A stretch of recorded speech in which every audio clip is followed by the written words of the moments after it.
Assalamualaikum. Pada hari ini kita akan belajar tema 5 pahlawanku pada subtema 1 perjuangan para pahlawan pada muatan pelajaran IPS. Materi yang akan kita pelajari pada hari ini yaitu perjuangan tokoh yang berpengaruh di zaman kerajaan Hindu dan Buddha. Silakan disimak ya. Kalian perlu tahu, ada beberapa jenis peninggalan kerajaan-kerajaan yang ada di Indonesia. Yang pertama adalah prasasti. Prasasti adalah piagam atau dokumen yang ditulis pada bahan yang keras dan tahan lama seperti batu, tembaga, dan yang lainnya. Kemudian ada yang namanya arca. Arca adalah batu yang dipahat menyerupai bentuk manusia dan binatang. Candi adalah bangunan keagamaan peninggalan purbakala dari peradaban Hindu dan Buddha. Candi merupakan tempat peribadahan. Anak-anak, sekarang kalian perhatikan ya beberapa kerajaan yang ada di Indonesia.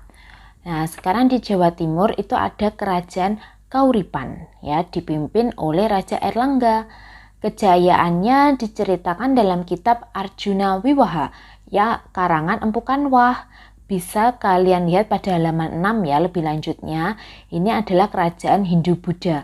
Ya, kenapa kok kerajaan Hindu Buddha? Karena pada zaman dahulu itu antara agama Hindu dan Buddha datanya hampir bersamaan ya. Jadi kerajaan-kerajaan itu beriringan agamanya. Ciri khas atau corak dari peninggalan kerajaan-kerajaan terdahulu, jika kerajaan Hindu dia nanti coraknya lebih lancip, candi-candinya itu lebih lancip bentuknya ya. Sedangkan kalau Buddha itu candinya tumpul. Contoh candi yang bercorak Hindu ada Candi Penataran, ada Candi Prambanan, sedangkan yang bercorak Buddha itu adalah Candi Borobudur. Nah, sedangkan Islam itu ya adanya peninggalan masjid seperti itu ya. Lanjut, ada juga kerajaan Singosari yang ada di Malang, Jawa Timur, dipimpin oleh Raja Ken Arok. Di sini kerajaan bermula bercorak Hindu, kemudian pada akhirnya ada yang bercorak Buddha. Next ada kerajaan Majapahit. Lah, di sini kerajaan Majapahit ada di Mojokerto ya. Dia bercorak Hindu. Raja pertamanya yaitu Raden Wijaya. Sedangkan raja yang terkenalnya yaitu adalah Hayam Wuruk dengan patihnya yaitu Gajah Mada. Lah, si Gajah Mada ini pernah melakukan sumpah yaitu Sumpah Palapa untuk menyatukan Nusantara. Diceritakan juga pada kitab Negara Kertagama karangan Empu Prapanca. Kalian bisa melihat cerita lebih lanjutnya pada halaman 28-29. Kemudian halaman 40-41. Next ada kerajaan Samudra Pasai yang ada di Aceh. Ini adalah kerajaan pertama Islam yang ada di Indonesia yang dipimpin oleh Sultan Malik As-Saleh. Selanjutnya ada juga kerajaan besar yaitu namanya kerajaan Aceh. Dia dipimpin oleh Sultan Iskandar Muda. Kalian bisa melihatnya pada halaman 143 ya, lebih lanjutnya. Kerajaan Aceh ini salah satu peninggalan terbesarnya yaitu Masjid Baitur Rahman yang ada di Aceh. Lanjut ada Kutai Martapura. Lah, kerajaan Kutai Martapura itu bercorak Hindu di daerah Kalimantan Timur, termasuk kerajaan tertua di Indonesia. Nah, pendirinya adalah Raja Kudungga, sedangkan raja yang terkenalnya yaitu Mula Warman. Nah, kerajaan Mula Warman itu terkenal sebagai seorang raja yang suka bersedekah. Itu terlihat dari peninggalannya yaitu berupa prasasti Yupa yang ditulis menggunakan huruf Pallawa. Kalian bisa cek lebih lanjut pada halaman 34-37. Lanjut ada kerajaan Guatalo. Lah, kerajaan Guatalo ini bercorak Islam ya yang ada di tanah Sulawesi Selatan. Raja terkenalnya yaitu Sultan Hasanuddin. Dia mendapat julukan yaitu ayam jantan dari timur karena keberaniannya dalam melawan penjajah Belanda. Lanjut ada Kerajaan Ternate. Nah, Kerajaan Ternate di sini raja pertamanya yang memeluk Islam adalah Sultan Zainal Abidin. Ya, dia kerajaannya di sini mulai runtuh karena datangnya para penjajah.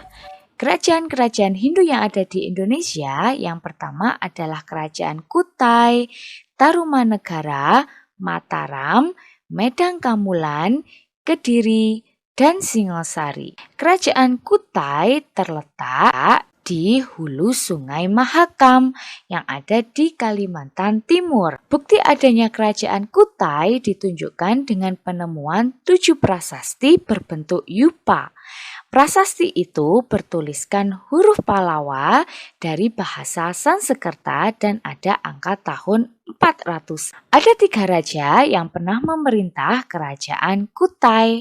Yang pertama ada Raja Kudungga, Raja Asmawarman, dan ada Raja Mulawarman. Kemudian kita akan belajar kerajaan Tarumanegara. Kerajaan ini terletak di Bogor, Jawa Barat. Tarumanegara berkembang pada abad ke-5 Masehi. Lokasi kerajaan Tarumanegara terletak di tepi Sungai Citarum, sekitar kota Bogor, Jawa Barat. Peninggalan kerajaan Tarumanegara, prasasti yang diantaranya adalah prasasti Ciaruten, prasasti Jambu, prasasti Kebun Kopi, prasasti Cianten, prasasti Pasir Awi, prasasti Cidahyang, dan prasasti Tugu. Pada prasasti Ciaruten, Raja Purnawarman diceritakan sebagai raja yang bijaksana. Pada prasasti Ciaruten ada cap telapak kaki Raja Purnawarman sebagai titisan Dewa Wisnu. Selanjutnya kita akan belajar kerajaan Mataram Hindu. Kerajaan Mataram Hindu didirikan oleh Raja Sanjaya. Raja Sanjaya dikenal sebagai ahli perang dan ahli kitab suci.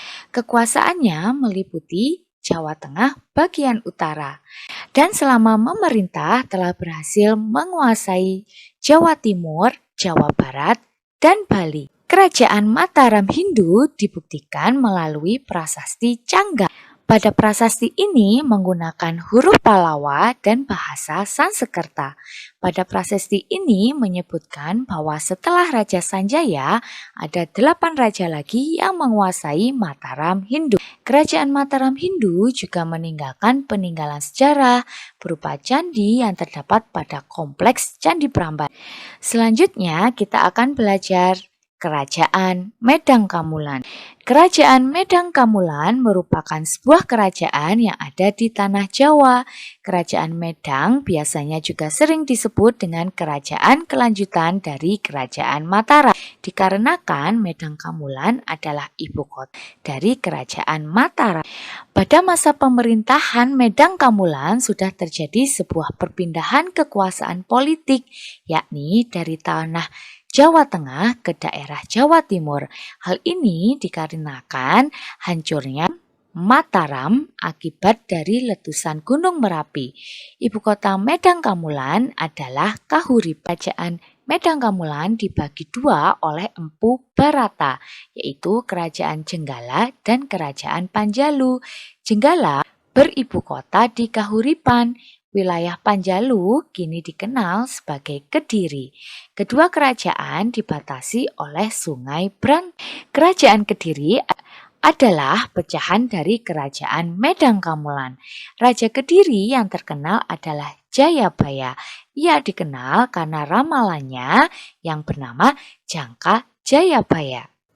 Masa Jayabaya melahirkan karya sastra, di antaranya Kitab Bharatayuda, Kitab Hariwangsa, dan Kitab Samaran Kerajaan Kediri.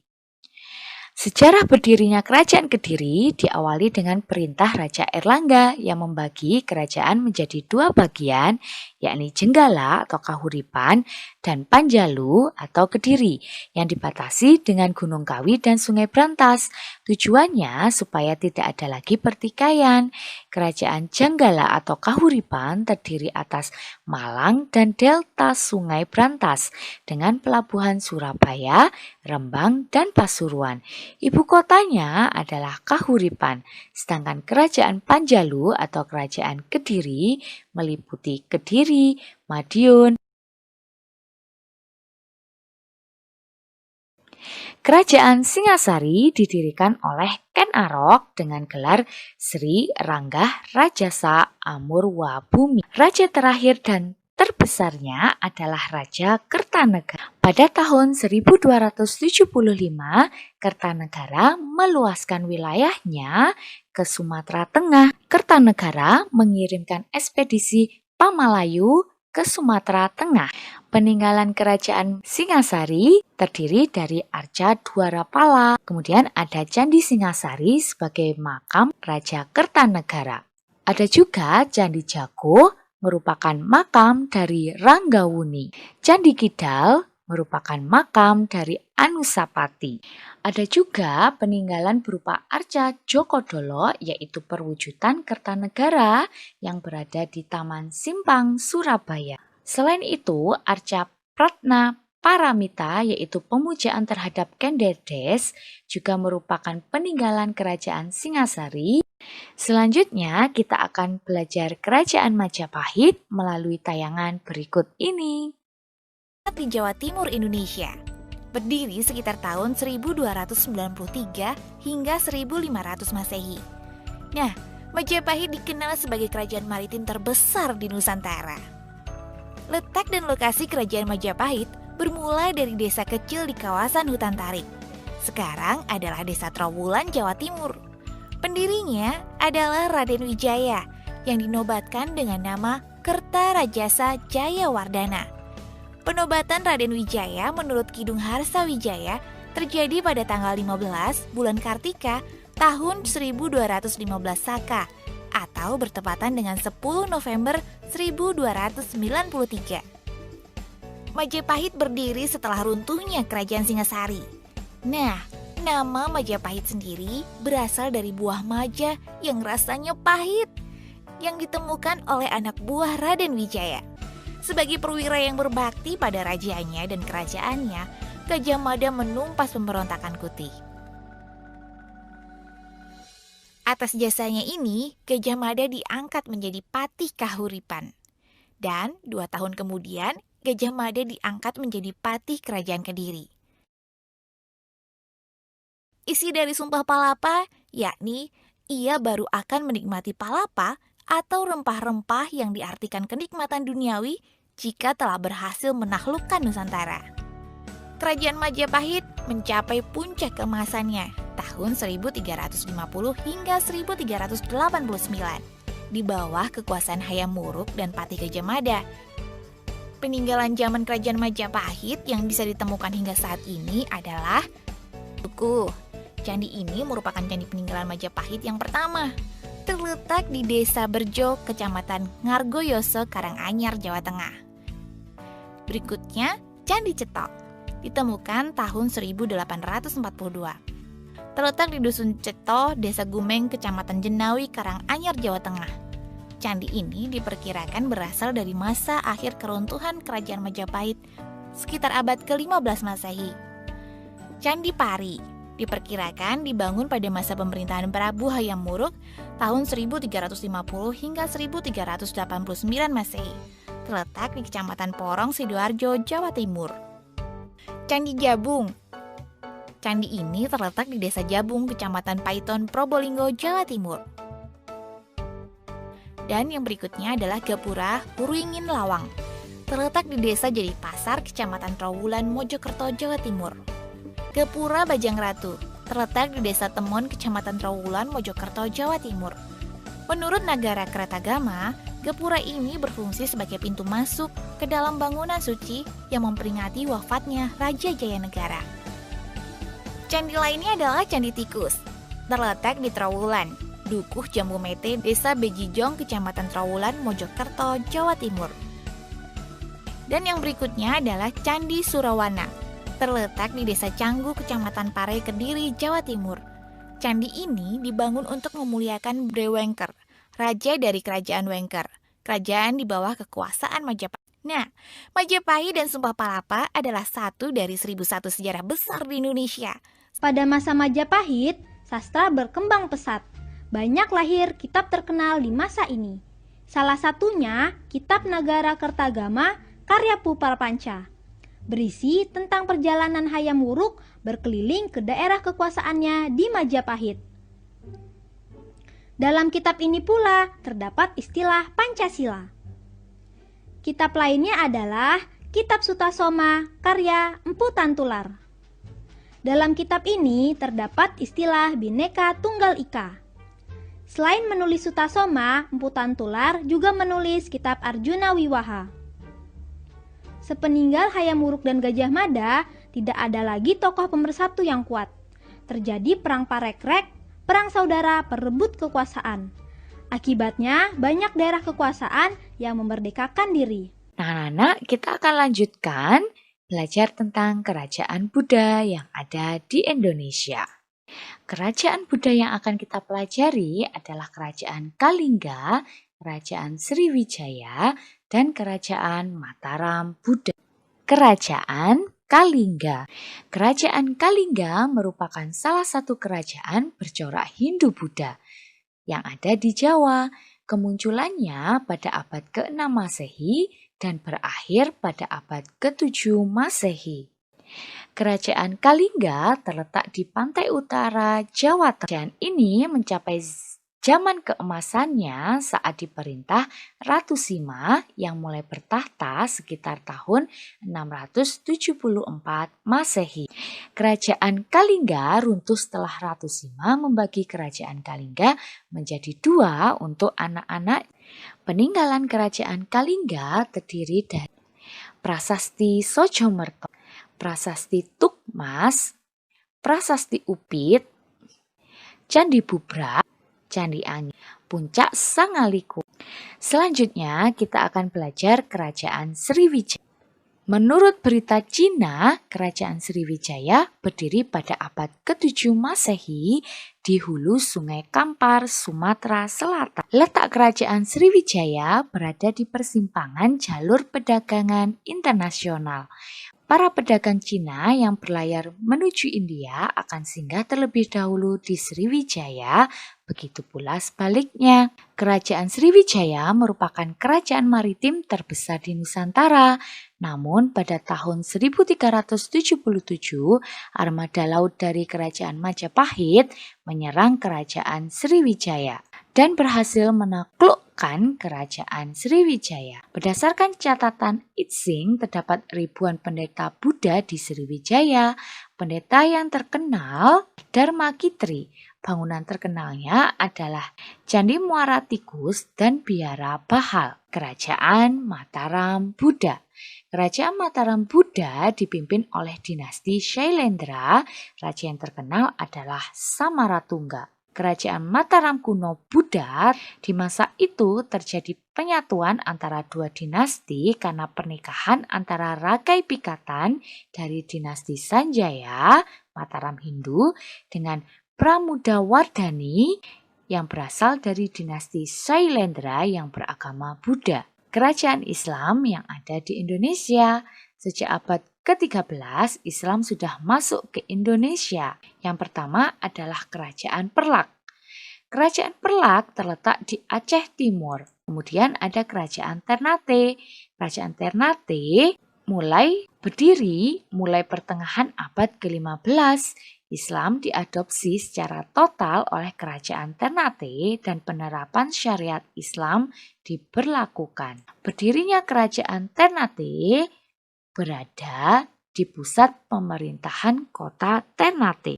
Peninggalan Kerajaan Ternate diantaranya Masjid Agung Jami Kesultanan Ternate. Masjid ini menjadi bukti keberadaan Kesultanan Islam pertama di kawasan timur Nusantara. Selain itu ada benteng Kerajaan Ternate dan ada pula Istana Kesultanan Ternate di kaki Gunung Gamalama, kota Ternate. Tiga, ada Kerajaan Samudra Pasai. Kerajaan Samudra Pasai terletak di Aceh Utara. Islam masuk pada abad ke-13 ditandai dari penemuan makam Sultan Malik As-Saleh pada tahun 1297 Masehi. Ada kerajaan Pagaruyung, yaitu kerajaan yang terletak di Sumatera Barat. Islam masuk pada abad ke-14 dan mulai berkembang di kerajaan tersebut abad ke-16. Kelima, ada kerajaan Malaka. Kerajaan ini berdiri di Malaka, Malaysia dan Riau, Indonesia. Pada tahun 1409 Masehi, Islam sudah diterapkan sebagai hukum kerajaan. Hasil budaya dan peninggalan sejarah kerajaan Malaka adalah hikayat Hang Tuah. Kemudian ada Masjid Kubro yang terletak di Kampar Timur. Anak-anak, kita juga akan belajar kerajaan Cirebon. Kerajaan Cirebon terletak di Jawa Barat. Pada tahun 1479 Masehi, di bawah pimpinan Sunan Gunung Jati, Islam disebarkan ke seluruh wilayah Jawa Barat. Kesultanan Cirebon atau kerajaan Islam yang pertama di Jawa Barat ini berawal dari abad ke-15. Panembahan Ratu II ini merupakan cicit Sunan Gunung Jati. Sebelum ia meninggal pada tahun 1662, Panembahan Ratu II membagi Kesultanan Cirebon menjadi dua, yaitu Kesultanan Kasepuhan dan Kanoman. Peninggalan sejarahnya berupa Keraton Kasepuhan Cirebon dan Keraton Kanoman. Yang ketujuh ada Kerajaan Demak. Demak menjadi tempat berkumpulnya para wali seperti Sunan Kalijaga, Muria, Kudus, dan Bonang sebagai pusat penyebaran Islam. Peninggalan Kerajaan Demak terdiri dari Masjid Agung Demak dan makam Sunan Kalijaga. Kerajaan Mataram Islam. Kerajaan Mataram Islam bermula di suatu sudut kota Yogyakarta yang kini bernama Kota Gede. Kerajaan ini awalnya adalah suatu kadipaten di bawah kekuasaan Pajang. Wilayah kerajaan Mataram Islam meliputi daerah Jawa Tengah, Jawa Timur, dan sebagian Jawa Barat. Peninggalan kerajaan Mataram Islam adalah Masjid Agung Kota Gede, Segarawarna Syuhprata. Demikian penjelasan Miss Santika berkaitan dengan kerajaan Hindu-Buddha dan kerajaan Islam yang ada di Indonesia. Wassalamualaikum warahmatullahi wabarakatuh.